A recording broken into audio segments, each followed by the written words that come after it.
Imagine. La nuit est douce, et le vent du désert effleure lentement les dunes. Un silence ancien repose sur la vallée du Nil, un silence si profond qu'on croirait entendre battre le cœur même de la terre. Tu es allongé, dans un temple oublié, les yeux tournés vers un plafond constellé d'étoiles peintes à la main, bleu nuit et or, comme si le ciel tout entier avait été capturé là, pour veiller sur toi. Une voix s'élève, basse, rassurante, comme le murmure du Nil au crépuscule. Il était une fois, rien. Pas même l'obscurité.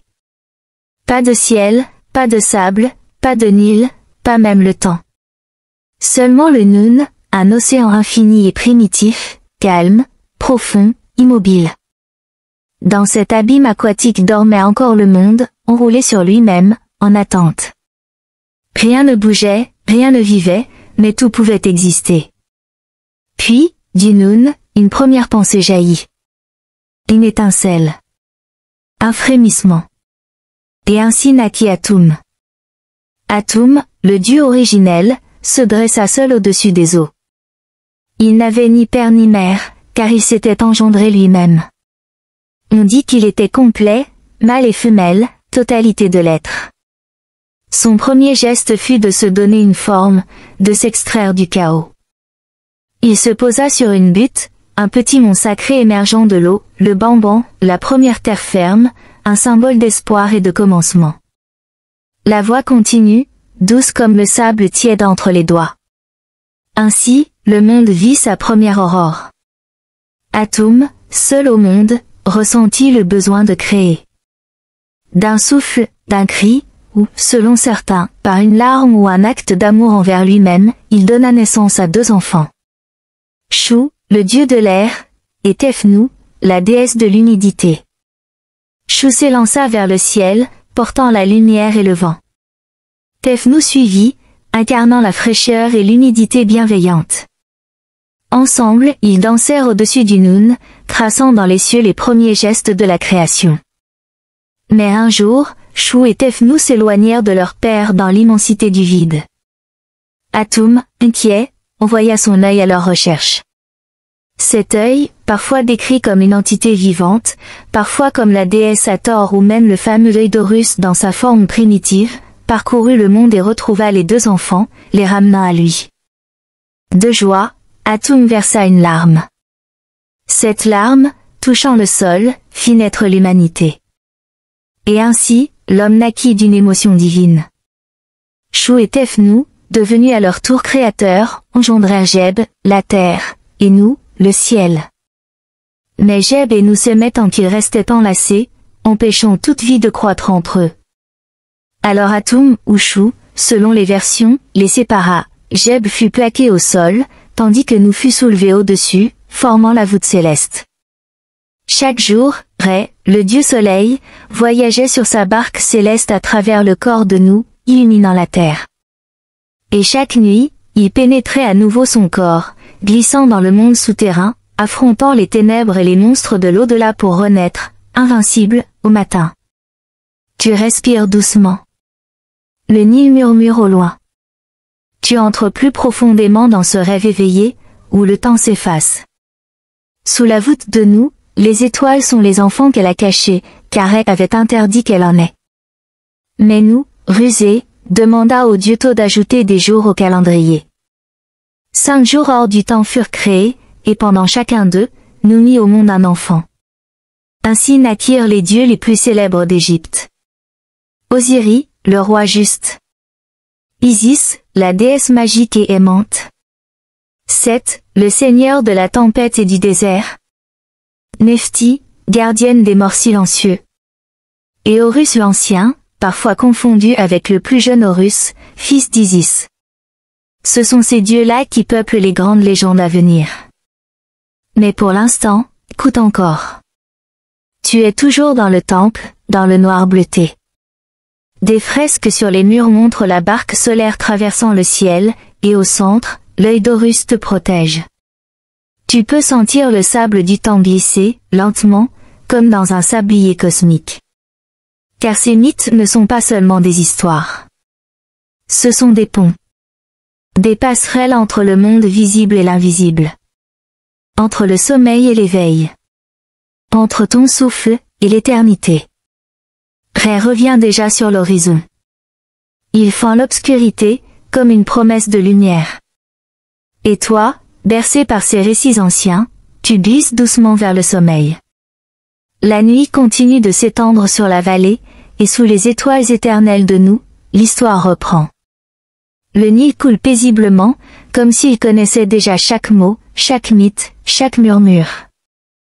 Nous voilà à présent à l'époque où Osiris, fils de Geb et de Nou, régna sur la terre d'Égypte.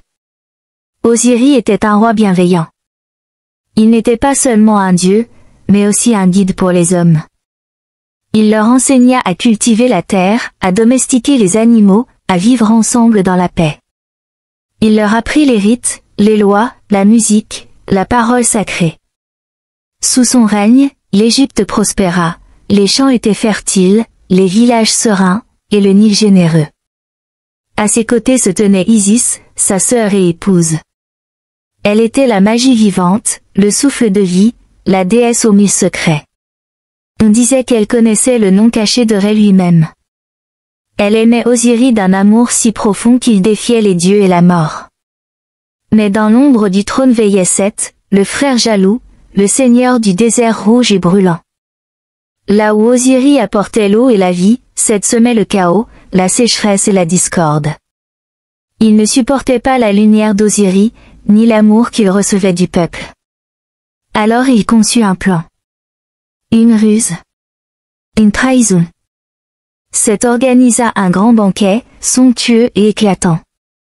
Il y invita tous les dieux, Osiris y compris.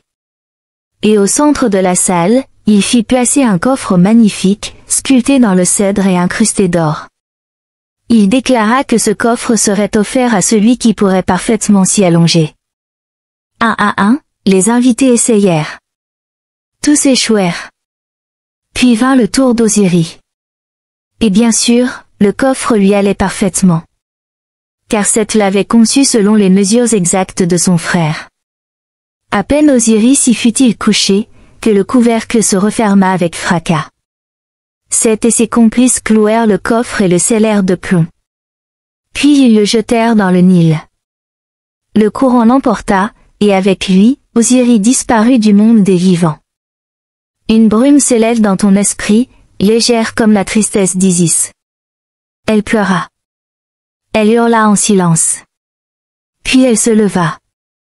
Elle partit seule, traversant le Nil, les déserts, les forêts de papyrus, en quête du corps de son époux. Déguisée, protégée par sa magie, elle chercha sans relâche. Chaque temple d'Isis que tu vois encore aujourd'hui chante la mémoire de cette quête. Et un jour, elle le trouva. Le coffre avait dérivé jusqu'en Phénicie, pris dans les racines d'un grand arbre qui avait poussé autour de lui. Un roi étranger, émerveillé par l'arbre, en fit un pilier de son palais. Isis, déguisée en nourrice, gagna sa confiance, et dans un moment de nuit profonde, elle récupéra le corps d'Osiris. Elle le ramena en Égypte, et le cacha dans les marais du delta. Mais Seth apprit que le corps sacré avait été retrouvé. Fou de rage, il s'en empara à nouveau, et cette fois, le découpa en 14 morceaux, qu'il dispersa à travers toute l'Égypte, espérant briser pour toujours le règne de son frère. Isis ne renonça pas accompagnée de sa sœur Nephti, elle repartit à la recherche des fragments. Chaque lieu où elle en retrouva un devint un site sacré. Temple après temple, Isis reconstitua le corps d'Osiris, morceau après morceau, sauf un, son sexe, avalé par un poisson du Nil. Alors, avec des gestes anciens, Isis recréa cette dernière partie manquante. Par sa magie, par son amour, elle redonna vie à Osiris pour un bref instant, suffisant pour concevoir un fils, Horus. Puis Osiris descendit dans le Dua, le monde souterrain, non pas comme un vaincu, mais comme un roi. Il devint le seigneur des morts, le juge des âmes, le garant de la justice éternelle. Et Isis éleva Horus, caché dans les marécages, le protégeant des serpents, des tempêtes, et de la haine de Seth. Ce fils grandit, le cœur rempli de lumière, la mémoire de son père dans le sang. Un jour viendra où Horus affrontera Seth, mais pas encore. Respire encore un peu. Tu entends le chant des grenouilles dans le lointain? Les papyrus bruissent doucement. Le vent s'est calmé. Les dieux veillent. Tu es entre les mondes, bercé par l'amour d'Isis, guidé par la lumière d'Osiris, protégé par les ailes d'Horus, l'enfant caché. Le Nil coule toujours. Et toi, lentement, tu t'endors. Le temps a passé dans le silence des marécages. Sous les branches bruissantes du papyrus, entre les eaux calmes du delta, Horus grandit. L'enfant des dieux. Le fils caché. La promesse d'un jour nouveau. Isis veille sur lui. Nuit et jour. Le berce, l'enseigne. Elle lui apprend les secrets du monde, les noms puissants, la magie qui guérit et celle qui protège. Il est encore petit, mais déjà les dieux le regardent. Même Ré, le grand soleil, observe le jeune faucon d'un œil attentif. Mais Seth, lui, n'a pas oublié. Il cherche Horus. Il envoie des scorpions, des bêtes venimeuses, des vents brûlants. Il veut effacer jusqu'au souvenir de l'héritier d'Osiris. Mais la volonté d'Isis est plus forte que le désert. Un jour, alors qu'Horus n'est qu'un enfant, il est piqué par un serpent venimeux. Son corps se fige, son souffle se coupe. Le marais tout entier se tait. Isis se penche sur lui, les mains tremblantes. Elle crie. Elle invoque tous les dieux. Alors Tho, le dieu de la sagesse et des mots magiques, descend du ciel pour l'aider. Par ses formules, par la puissance de son verbe, il repousse le poison, et l'enfant revient à la vie. Le souffle d'Horus remplit à nouveau l'air du delta. La lutte peut commencer. Devenu adulte, Horus se présente devant l'assemblée des dieux. Il réclame son droit, la couronne d'Égypte. Celle que son père, Osiris, portait autrefois. Mais Seth est là aussi. Puissant, rusé, féroce. Il refuse de céder. Les dieux hésitent. Même Ré, le soleil, se montre prudent. Horus est jeune. Seth, lui, a déjà combattu les ennemis du ciel, il a défendu la barque solaire contre les monstres de la nuit. Alors commence un procès céleste, un tribunal divin comme aucun autre. Chaque dieu s'exprime. Chacun pèse les mérites d'Horus et de Seth. Et pour trancher, les deux dieux sont mis à l'épreuve. Ils s'affrontent sous 1000 formes. Ils se transforment en hippopotame pour combattre dans le Nil. Ils plongent, se heurtent, provoquent des vagues si hautes qu'elles font trembler les berges. Horus réussit à blesser Seth, mais Isis, craignant que son fils ne devienne aussi cruel que son oncle, épargne Seth. Ce geste fait douter les dieux, peut-on régner avec pitié? Horus, en colère, rejette même sa mère pendant un temps. Le combat continue. Dans une autre épreuve, Seth arrache un œil à Horus, un œil précieux, sacré. Il le brise, le disperse. Mais Tho, encore lui, le retrouve. Il recompose l'œil, morceau par morceau, et le rend à Horus. Cet œil devient un symbole sacré, l'œil Udja, protecteur, guérisseur, signe d'intégrité retrouvée. Et pendant ce temps, dans les profondeurs du Dua, Osiris observe. Un jour, il intervient. Sa voix s'élève depuis le royaume des morts. Il proclame qu'Horus est digne. Que l'injustice doit cesser. Que la balance du Maa, l'ordre cosmique, doit être rétablie. Alors, enfin, les dieux cèdent. Horus est couronné roi d'Égypte. Seth est exilé dans le désert, son royaume stérile et aride, là où le vent hurle sans fin. Il ne sera pas tué, car même le chaos a une place dans l'ordre du monde. Et Horus, le faucon, s'élève. Son couronnement marque le début d'une dynastie divine. Chaque pharaon qui régnera désormais sera vu comme une incarnation vivante d'Horus, fils d'Isis, protecteur de Maa. Tu respires lentement.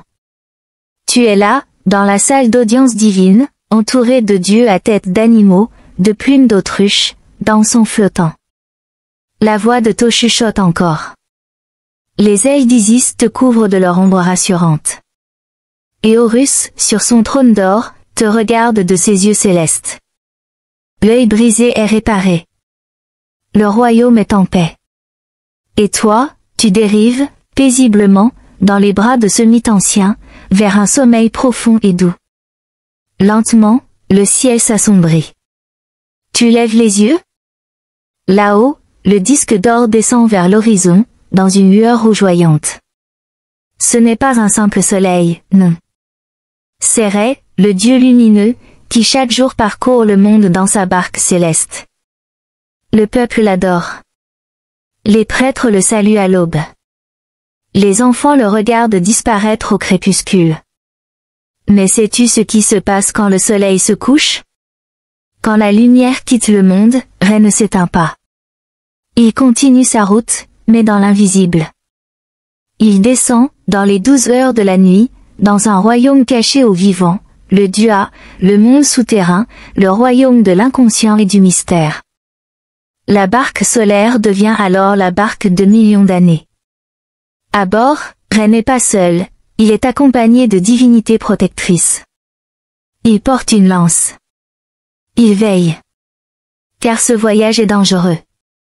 Chaque heure de la nuit est une porte, une région étrange, un couloir peuplé de créatures fantastiques, de gardiens, de lacs de feu, de serpents géants, de statues animées. Mais surtout, dans les ténèbres du Dua rôde un ennemi. Un serpent gigantesque, long comme le fleuve du monde, Apophi, le serpent du chaos, de la destruction absolue. Chaque nuit, Apophi tend une embuscade à Rê. Il tente de dévorer la barque, d'engloutir le soleil, de plonger l'univers dans le néant. Les étoiles se figent, le silence devient menace. Le temps lui-même semble suspendre sa marche.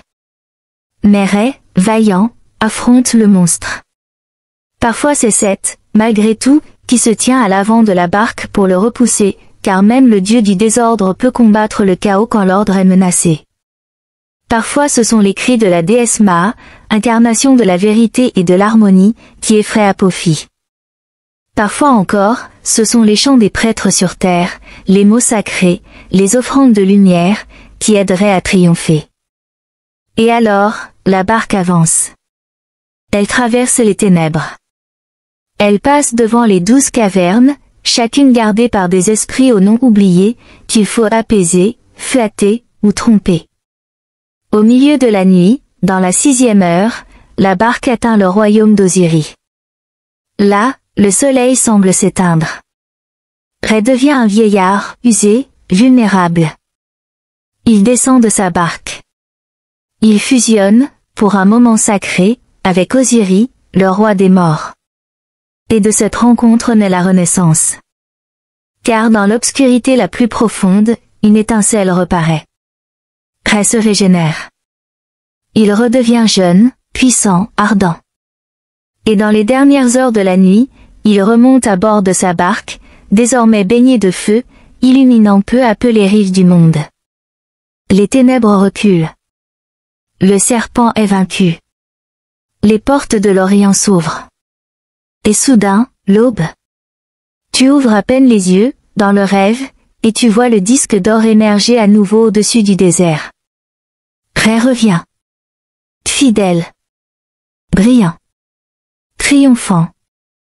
Et tu comprends que chaque nuit, chaque sommeil, est un voyage semblable. Tu descends dans le Dua de ton propre esprit. Tu combats, tu oublies, tu traverses. Et au matin, tu renais, comme Rê, apaisé, plus fort, plus serein. Tu es maintenant dans la barque, doucement bercé par les flots invisibles. L'univers autour de toi est calme. Les étoiles chantent dans une langue oubliée. Les dieux veillent. L'ombre est douce, le sommeil profond. Tu glisses lentement vers les royaumes intérieurs, là où plus rien ne te touche, sauf la paix. Le voyage continue. Il fait nuit noire. Pas celle des cauchemars. Mais celle du Dua, ce royaume caché, profond, souterrain, où vont les morts, et où l'on retrouve la vérité. Les anciens Égyptiens croyaient que la mort n'était pas une fin, mais une transition. Un passage. Un voyage. Quand ton dernier souffle quitte ton corps, ton âme se divise. Plusieurs parties en sortent, comme les rayons d'un même soleil. Il y a le Ka, ton double vital, l'énergie qui t'a animé. Il y a le Ba, ton âme libre, ailée, capable de voler entre les mondes. Et il y a ton nom, ton ombre, ton cœur, chacun avec un rôle sacré. Mais avant d'atteindre la paix, une épreuve t'attend. Une épreuve que nul ne peut éviter, le jugement des morts. Ton bas te conduit devant un immense tribunal. Tu entres dans une salle grandiose, soutenue par des colonnes de basalte noir. Devant toi, un trône, et assis dessus, Osiris, le roi de l'au-delà. Il est silencieux, entouré de ses sœurs, Isis et Nephti, et d'une foule de divinités.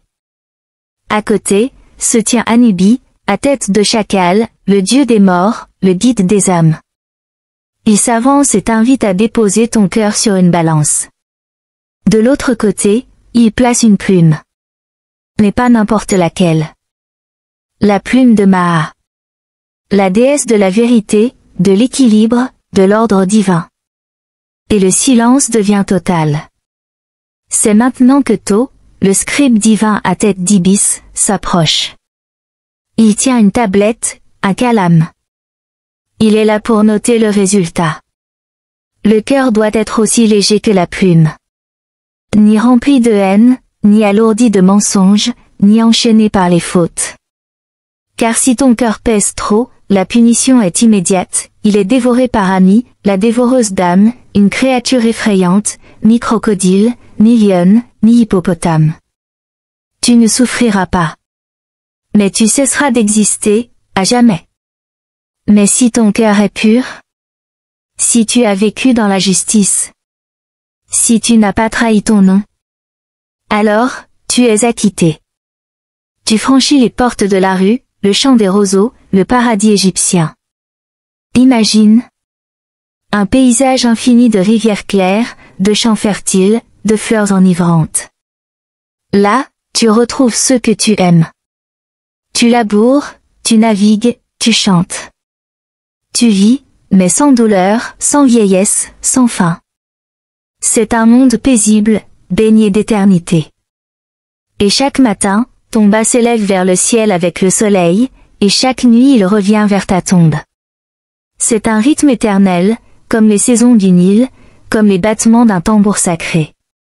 Tu respires paisiblement. Ton cœur à toi, en cet instant, semble léger. Comme une plume dans la nuit. Comme une pensée flottant entre deux mondes. Tu es dans ce moment d'entre-deux, ni mort, ni éveillé, ni endormi. Tu voyages. Tu flottes. Tu écoutes. La voix d'Anubis est tue. T'orange ses tablettes. Osiris te regarde et te laisse passer.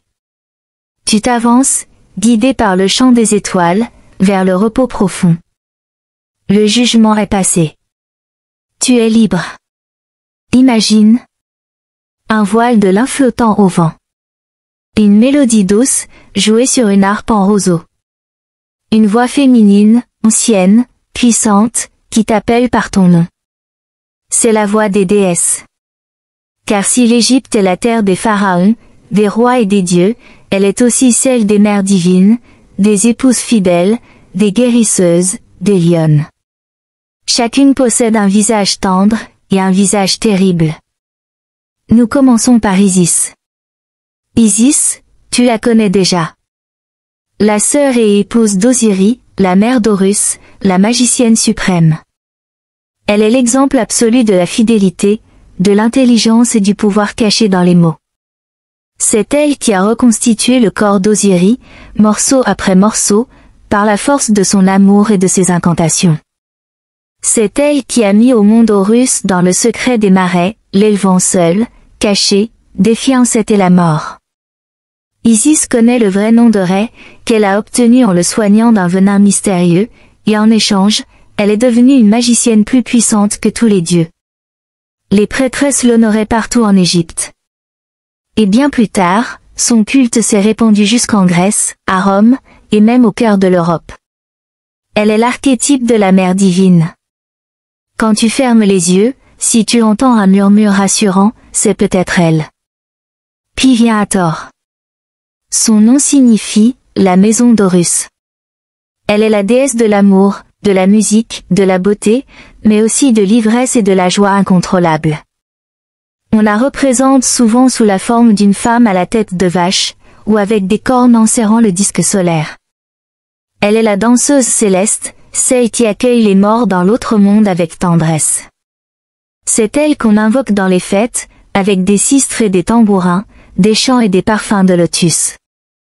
Mais attention, car Hathor a un côté sombre. Dans les récits les plus anciens, elle est parfois confondue avec une autre déesse, Sekhmet. Sekhmet. La lionne. L'œil de Ré.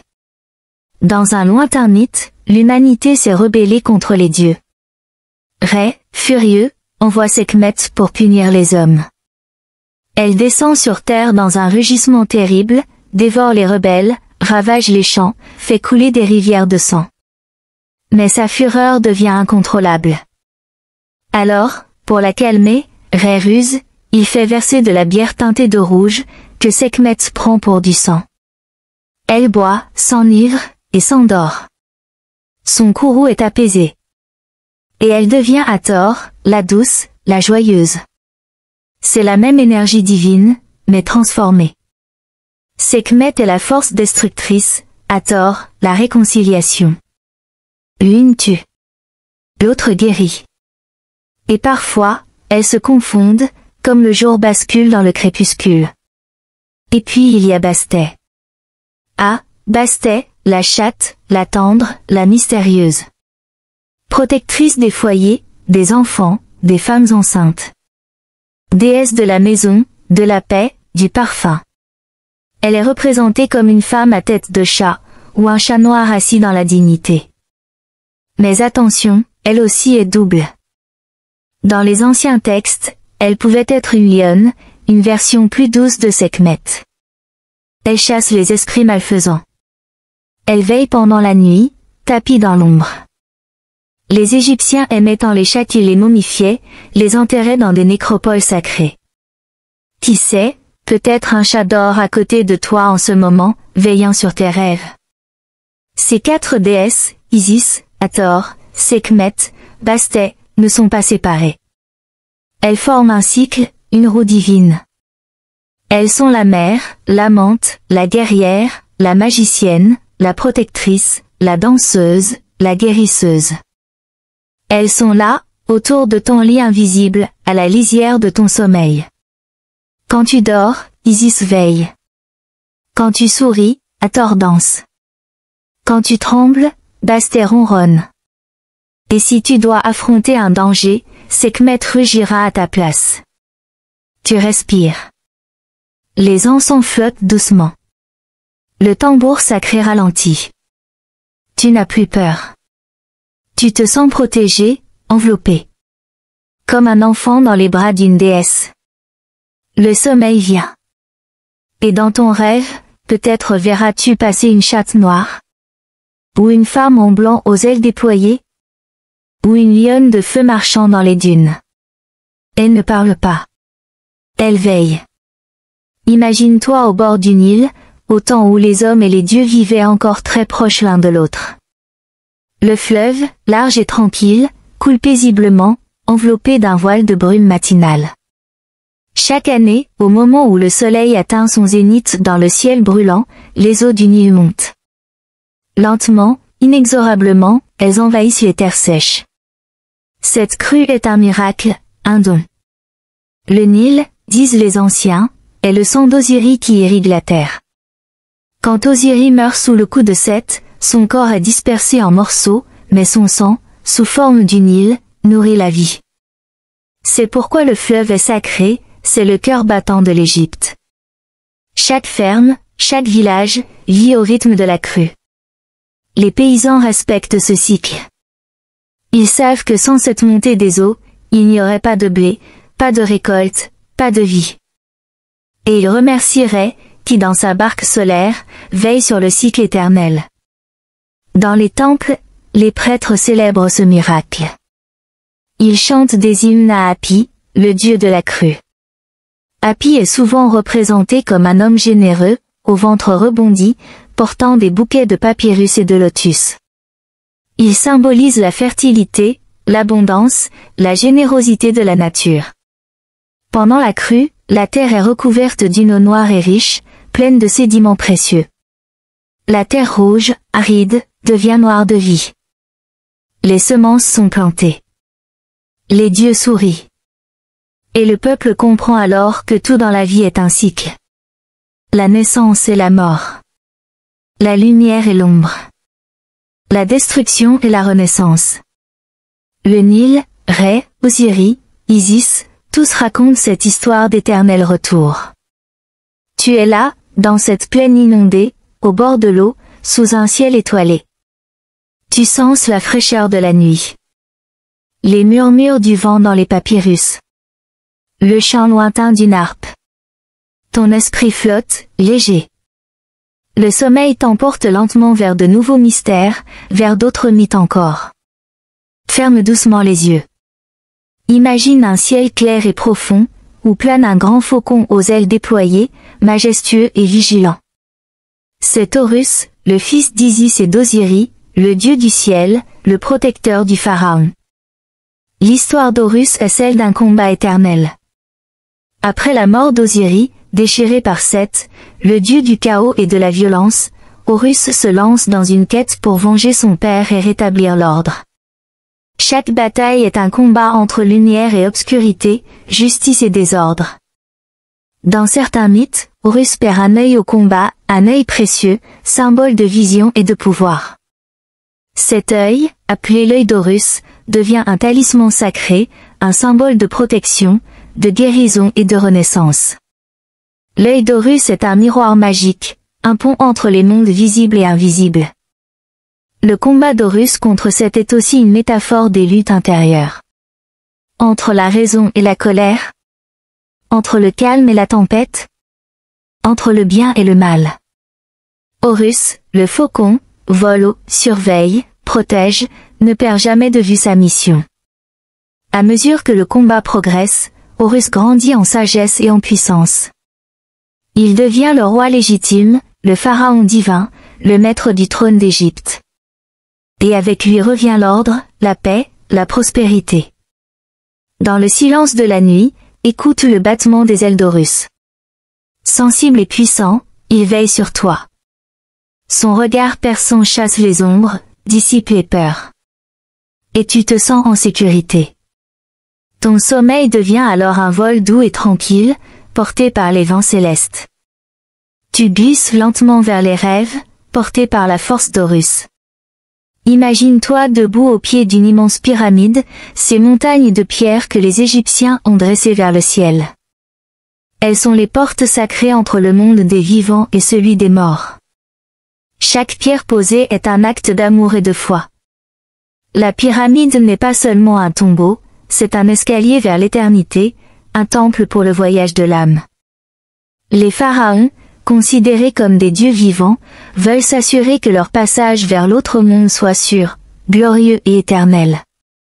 Dans les mythes, les pyramides sont liées au mythe d'Osiris. On dit que leur forme symbolise le rayon de lumière solaire, celui qui guide l'âme du défunt vers le ciel, vers Ré, le dieu soleil. Les passages intérieurs, labyrinthes mystérieux, protègent le secret de la vie après la mort. Des milliers d'ouvriers, d'artisans, de prêtres travaillent pendant des années à leur construction. Ils gravent des textes sacrés sur les murs, incantations pour guider le défunt, prières pour conjurer le mal. Imagine le silence sacré à l'intérieur de la pyramide. Seule la lueur vacillante d'une torche danse sur les murs. Le souffle du vent, très loin, porte les murmures des anciens. Au sommet, le pointe lumineuse, appelée pyramidion, capte les rayons du soleil. Elle est comme un phare, une lanterne divine qui montre le chemin. Tu ressens la puissance de ce lieu. Un lieu hors du temps. Un lieu où le passé, le présent et le futur se croisent. Alors que tu fermes les yeux, imagine-toi gravir lentement cette montagne sacrée. Pierre après pierre, tu t'élèves vers la lumière. Tu es porté par la foi, par l'amour, par le désir de paix éternelle. Ton souffle ralentit. Le sommeil te gagne, paisible et profond. Tu es prêt, pour la suite du voyage. Imagine un temps avant le temps. Un océan infini de calme et de silence. Une nuit sans étoiles ni lumière. C'est le Noon, le chaos primordial. Puis, soudain, apparaît la première lumière. Le dieu Atum, l'être complet, se tient seul sur la colline sacrée, la Banban. Il est l'origine, le souffle, la force qui fait naître tout ce qui existe. Atum se crée lui-même. Il est l'alpha et l'oméga. Par sa parole et ses gestes, il fait apparaître les premiers dieux jumeaux, Shu, le souffle de l'air, et Tefnu, l'humidité. De leur union naissent la terre, Geb, et le ciel, Nu, séparés par Shu. Le cosmos prend forme. Dans un autre mythe, Septa, le dieu artisan, qui crée le monde par le verbe. Il pense, parle, et tout naît par sa volonté. Ces récits symbolisent la puissance de la création par la parole, par le souffle divin. Imagine-toi au cœur du temple d'Héliopoli, où les prêtres chantent ces histoires. Chaque mot est une incantation, un appel à la vie. Tu es enveloppé dans cette lumière première. Le calme du Noon. La force créatrice. Le souffle qui fait naître l'univers. Ton esprit devient léger, comme un papillon prêt à s'envoler. Le sommeil approche, doux comme une caresse.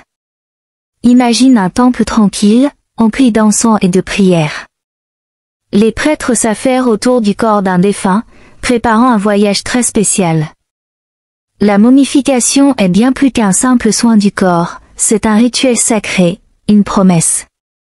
Elle vise à préserver le corps, la maison de l'âme, pour que cette dernière puisse revenir et vivre éternellement. Chaque geste est précis, chaque plante, chaque onguent a une signification. Le corps est lavé, embaumé, enveloppé dans des bandelettes de lin. Les amulettes sont placées à l'intérieur, comme des clés magiques.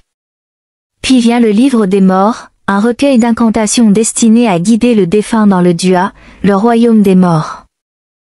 Il faut franchir des portes, éviter des pièges, convaincre les juges divins, notamment Osiris, le grand juge. Au moment du jugement, le cœur du défunt est pesé contre la plume de Maa, symbole de vérité et de justice. Si le cœur est léger, l'âme peut accéder à la vie éternelle.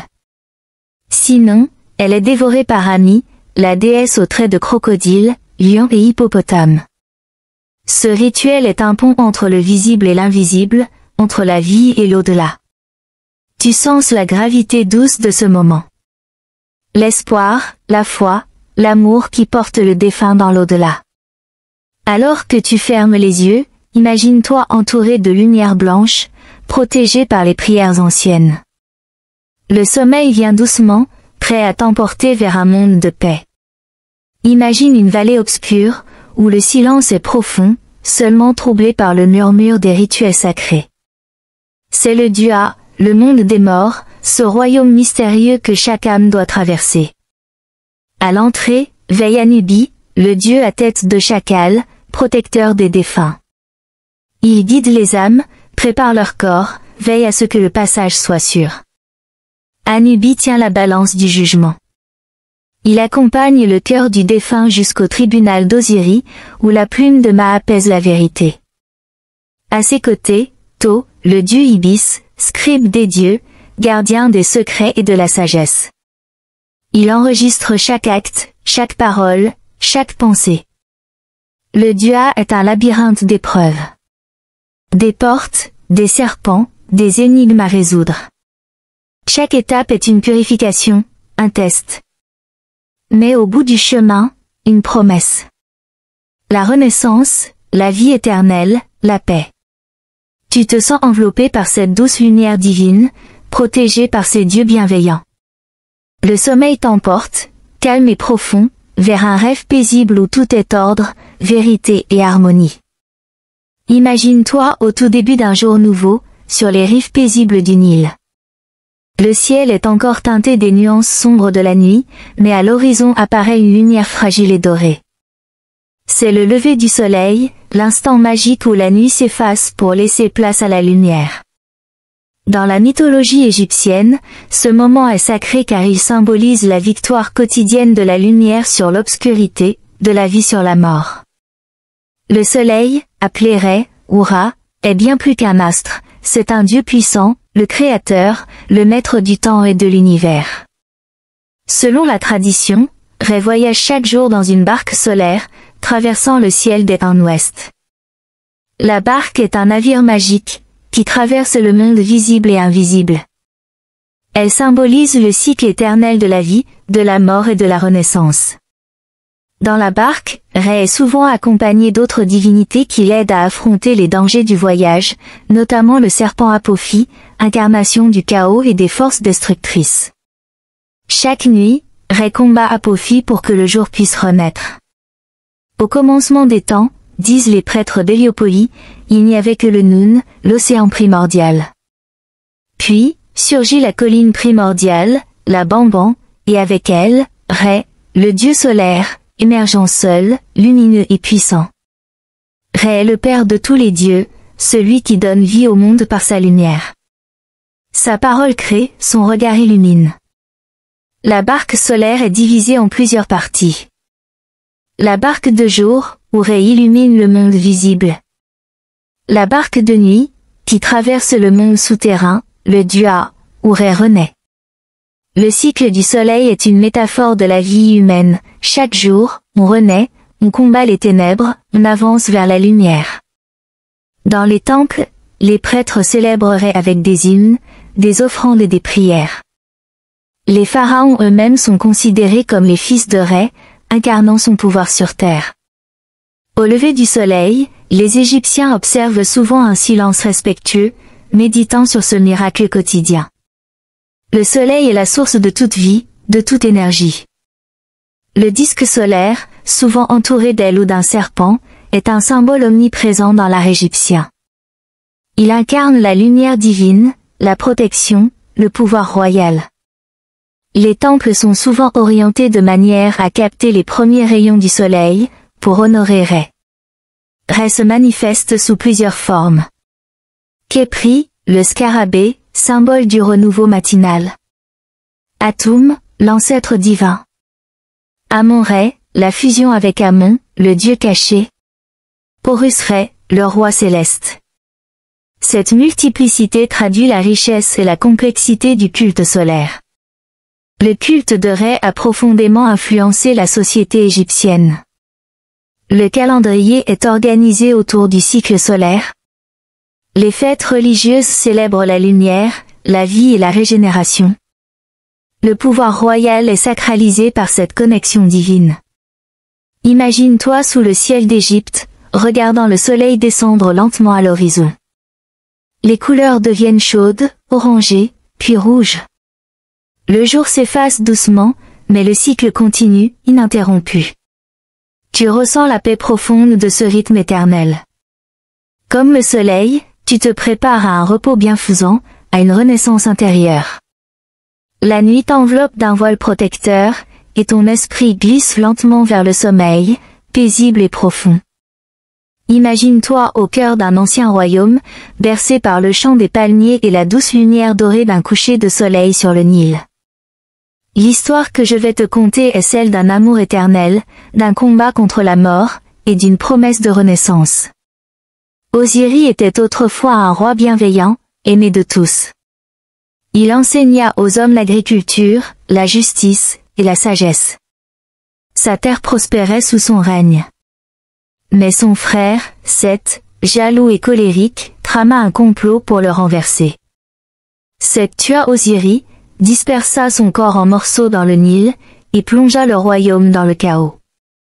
Isis, l'épouse d'Osiris, était une déesse puissante, dévouée et pleine de compassion. Elle partit à la recherche de chaque fragment du corps de son mari, traversant les terres, les fleuves et les déserts.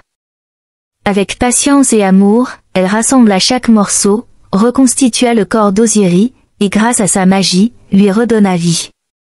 Grâce à Isis, Osiris ne resta pas mort.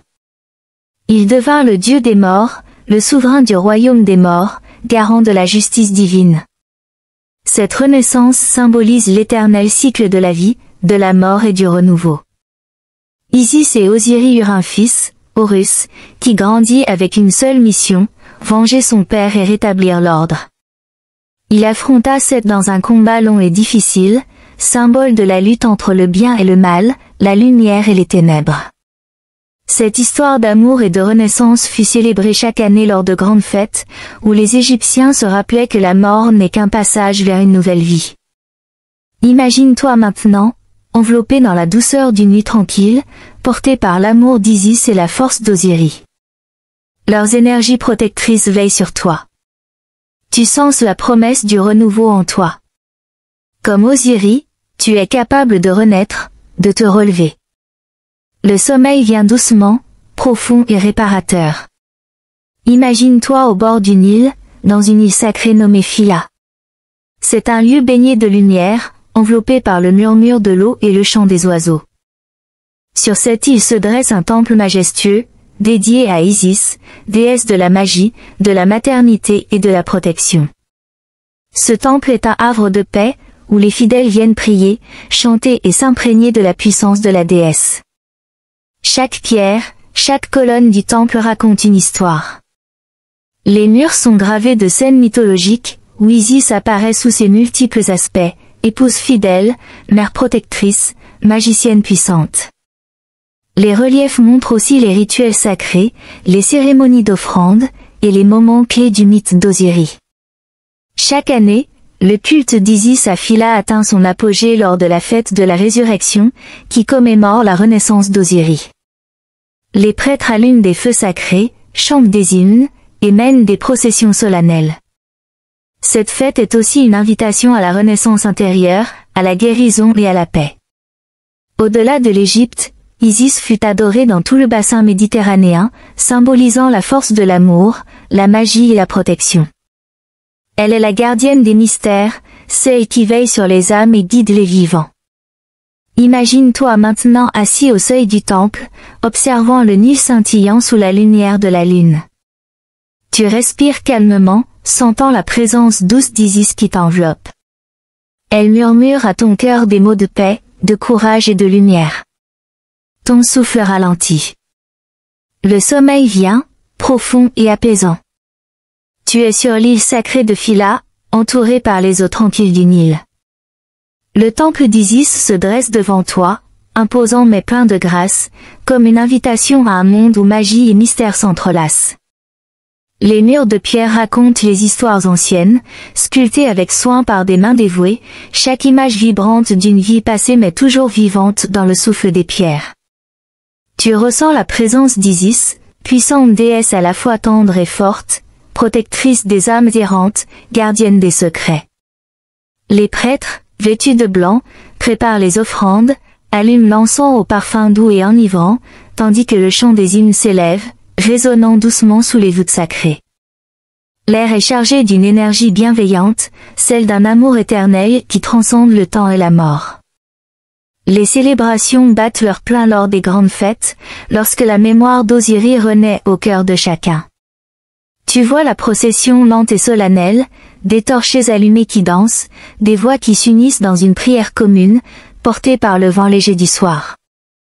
Dans ce lieu, tout semble possible, la guérison des blessures invisibles, la paix intérieure retrouvée, le souffle profond d'une renaissance. Imagine-toi baigné dans cette lumière douce, comme si Isis elle-même déposait une main protectrice sur ton épaule. Tu ressens la chaleur d'un feu sacré qui brûle au plus profond de ton être, allumant l'espoir, le courage et la sérénité. Tes pensées s'apaisent, ton souffle se fait lent et régulier, emporté par la douceur de la nuit égyptienne. Les étoiles scintillent au-dessus, témoins silencieux de ce lien sacré entre ciel et terre, entre le divin et l'humain. Tu es enveloppé dans un cocon de paix, prêt à glisser doucement dans le sommeil, bercé par la magie ancienne d'Isis et l'éternité du Nil. Le monde s'efface lentement, laissant place à un rêve profond, où les mystères se dévoilent sans peur ni doute. Sur les rives calmes du Nil, le ciel s'éclaire peu à peu d'un bleu profond, comme une vaste toile où s'inscrivent les histoires anciennes. Tu entends le souffle du vent qui caresse les papyrus, le murmure léger de l'eau qui glisse entre les rochers. Au cœur de cette tranquillité, apparaît la figure de Thoth, dieu à tête d'ibis, messager des dieux, maître des savoirs et de la sagesse. Il est celui qui écrit le destin, qui enregistre chaque pensée, chaque acte, chaque souffle de vie. Thoth veille sur les mots, sur la mémoire, sur la magie des symboles. Dans les temples, il est le scribe divin, celui qui guide les âmes à travers les mystères du Dua. Il détient le pouvoir des mots justes, capable de créer, de guérir, de transformer. Son écriture sacrée, les hiéroglyphes, sont autant de portes vers des mondes invisibles. Imagine-toi en présence de Thoth, sous la lumière tamisée d'une lampe à huile. Autour de toi, des papyrus anciens, déroulés comme des rivières de savoir. Tu ressens la force tranquille de ce Dieu, qui t'invite à plonger dans la connaissance, non pas comme un fardeau, mais comme un trésor précieux. Chaque lettre, chaque symbole est une clé qui ouvre un PN de l'univers. Sous son regard bienveillant, tu t'abandonnes à la contemplation, laissant ton esprit s'élever. La sagesse de Thoth est douce, profonde, infinie. Elle te guide vers la paix intérieure, vers la compréhension que tout est lié. Le temps semble suspendu, le monde réel s'efface, et tu te laisses glisser vers un sommeil serein, bercé par le souffle de la connaissance divine. Sous un ciel étoilé, la nuit s'étire lentement sur l'Égypte ancienne. Dans l'air flotte un parfum de fleurs et de miel, la promesse d'une fête douce et lumineuse. Tu te trouves maintenant dans un temple baigné de lumière dorée, où résonnent les chants joyeux en l'honneur d'Hathor, la déesse aux 1000 visages, déesse de l'amour, de la musique et de la joie. Elle est celle qui fait danser les cœurs, qui offre la douceur du plaisir, la tendresse et la beauté. Autour de toi, la musique s'élève, portée par des flûtes et des tambours. Des danses s'animent, légères comme le vent, pleines de vie et de rire. Hathor est la mère nourricière, la protectrice des femmes et des enfants, la gardienne des rêves heureux. Son visage rayonne de bonté et de lumière, ses yeux brillent comme 2 étoiles dans la nuit. Tu ressens son énergie bienveillante t'envelopper, comme un manteau de soie. Elle t'invite à lâcher prise, à laisser ton esprit s'émerveiller, à te connecter à la joie simple d'être vivant. Laisse-toi porter par la musique, par le souffle de la danse, par la douceur de cette présence sacrée. Ta respiration s'apaise, ton cœur s'ouvre. Les étoiles veillent sur toi, et tu glisses doucement vers un sommeil léger et réparateur, bercé par la tendresse d'Hathor. Dans la pénombre douce du crépuscule, le Nil murmure ses secrets anciens. Tu te tiens au bord de ses eaux, sentant la fraîcheur légère qui s'élève alors que le jour cède la place à la nuit. L'histoire d'Osiris revient doucement à ton esprit, ce roi-dieu qui fut assassiné par la jalousie et le chaos, et qui, par la magie et l'amour d'Isis, connut une renaissance qui dépasse la simple vie terrestre. Osiris est devenu le maître du royaume des morts, mais ce royaume n'est pas un lieu de peur, c'est un passage, un voyage, un moment de transformation. Les Égyptiens croyaient fermement que la mort n'était pas une fin, mais le début d'une nouvelle existence, un voyage vers la lumière éternelle. Chaque nuit, le soleil, sous la forme de Rê, traverse les mondes invisibles, lutte contre Apophis, et renaît au matin, symbolisant ce cycle infini. Ainsi, Osiris incarne ce mystère, la mort suivie de la renaissance, le sommeil suivi du réveil. Imagine-toi maintenant dans ce royaume des morts, mais pas avec crainte, plutôt avec curiosité et calme. Tu marches parmi les colonnes colossales, sous le regard protecteur des statues d'Osiris, vêtues de blanc, tenant le sceptre et le fouet, symbole de pouvoir et de justice. Chaque pas est un pas vers la lumière. Les juges du tribunal d'Osiris attendent, mais ils ne sont pas là pour condamner, seulement pour peser la vérité du cœur. Tu sens la paix t'envahir, comme une promesse douce que tout est en ordre, que le cycle continue, que tu fais partie de ce grand mouvement universel. Le sommeil t'appelle, profond et rassurant, comme une rivière tranquille qui t'emporte doucement vers des rêves emplis de lumière et de renaissance. Au cœur de l'Égypte ancienne, là où le Nil serpente lentement, la notion d'ordre était sacrée. Cet ordre, c'était Maa, déesse au cœur de plumes légères, symbole de vérité, de justice et d'équilibre. Maa n'est pas seulement une déesse, elle est le principe fondamental qui régit l'univers, qui maintient l'harmonie entre le ciel et la terre, entre le jour et la nuit, entre les hommes et les dieux. Dans les temples, on l'imagine souvent portant une plume d'autruche, symbole de légèreté et de vérité. Lorsque les âmes arrivent dans l'au-delà, c'est la plume de Maa qui sert à peser leur cœur. Ce cœur, chargé des actions de la vie, doit être aussi léger que la plume pour accéder à la lumière éternelle. Si le cœur est trop lourd, il est dévoré par Ami, la dévoreuse, et l'âme disparaît dans l'oubli. Mais dans cette pesée, il y a aussi une leçon profonde, vivre selon la vérité, avec justice et respect, c'est vivre en harmonie avec le cosmos. Imagine-toi au tribunal d'Osiris, le silence solennel entourant la balance où le cœur est placé avec la plume de Maa. Tu ressens la paix qui émane de ce moment, la certitude que l'univers veille à l'équilibre. C'est un moment de vérité, mais aussi d'espoir. Le sommeil t'enveloppe alors comme un voile protecteur, te guidant vers un repos juste et réparateur, empli de sérénité. Au fil des siècles, les Égyptiens ont cherché à percer les mystères de l'au-delà, à accompagner les âmes dans leur voyage vers la lumière. Pour cela, ils ont créé le livre des morts, un recueil sacré d'incantations, de prières et de formules magiques. Ce livre n'est pas un simple manuel, mais une véritable carte pour guider les défunts à travers les dangers invisibles, les épreuves de l'au-delà, jusqu'à la paix éternelle. Chaque page est un chant, une parole qui rassure, qui éclaire le chemin, qui protège contre les forces obscures. Il contient des paroles puissantes, prononcées avec foi, capables d'ouvrir les portes du royaume des dieux. Imagine-toi tenant ce livre entre tes mains, sentant la texture fragile du papyrus, voyant les hiéroglyphes s'illuminer doucement sous la lueur d'une lampe. Tu récites en silence les paroles anciennes, et tu sens leur pouvoir t'envelopper, comme un manteau de lumière. Les voix des prêtres résonnent dans le temple, les mots sacrés flottent dans l'air, chargés de mystères et de promesses. Chaque incantation est un pont entre le monde des vivants et celui des morts, un geste d'amour et de protection. Ton souffle devient calme, ton esprit léger. Tu te laisses bercer par cette sagesse ancestrale, prêt à glisser dans un sommeil profond, sûr et apaisé. Dans l'Égypte ancienne, la protection était une préoccupation constante, un lien vital entre les humains et les forces invisibles qui régissent le monde. Les dieux protecteurs veillaient sur chaque maison, chaque individu, chaque voyageur, offrant un bouclier contre le mal et les dangers. Parmi eux, Sekhmet, la lionne puissante, gardienne de la force et de la guérison, était redoutée mais aussi profondément respectée. Son rugissement repoussait les ennemis, mais sa douceur soignait les blessures. Les amulettes, elles, étaient des talismans chargés de cette énergie divine. Portées autour du cou, glissées dans les bandelettes des momies, elles étaient le lien tangible entre le monde des hommes et celui des dieux. Chaque amulette portait un symbole, l'œil d'Horus pour la protection, l'ankh pour la vie, le scarabée pour la renaissance. Ces objets étaient bien plus que des bijoux, ils étaient des gardiens silencieux. Imagine-toi tenant une amulette dans ta main, sentant son poids, son énergie ancienne.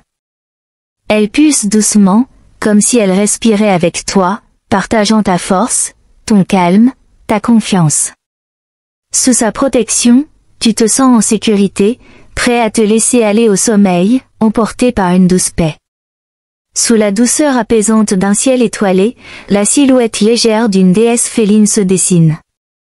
Bastet, déesse chatte, protectrice des foyers et de la douceur, veille avec tendresse et vigilance. Elle incarne à la fois la grâce et la force, la douceur d'un ronronnement et la puissance d'un regard perçant. Dans les maisons, on déposait des offrandes pour honorer sa présence bienveillante, assurant paix et harmonie. Bastet chasse les mauvais esprits, éloigne la maladie, et veille sur la famille comme une mère attentive. Son image se retrouve sur des amulettes, des statues, partout où la lumière doit triompher de l'ombre. Imagine-toi dans un foyer égyptien, où le feu crépite doucement, où la chaleur humaine enveloppe chaque coin. Tu sens la présence douce de Bastet, comme un souffle protecteur, une caresse invisible. Cette présence te berce, t'invite à relâcher toute tension, à accueillir le calme et la sécurité. Tes paupières deviennent lourdes, ton esprit se fait paisible. Le sommeil s'installe, profond et léger à la fois, sous le regard doux de la déesse Chat. Le soleil se lève lentement au-dessus de l'horizon doré du désert. Tu observerais, le dieu soleil, s'élever majestueusement dans son bateau céleste, prêt à traverser le ciel d'un bout à l'autre du monde. Son éclat illumine la terre, réchauffe les cœurs, donne vie à chaque être, chaque plante, chaque grain de sable. Le voyage de Ré est une danse éternelle entre lumière et ombre, jour et nuit, vie et renouveau. Chaque matin, il renaît, triomphant des forces de l'obscurité, des ténèbres d'Apophis, le serpent du chaos.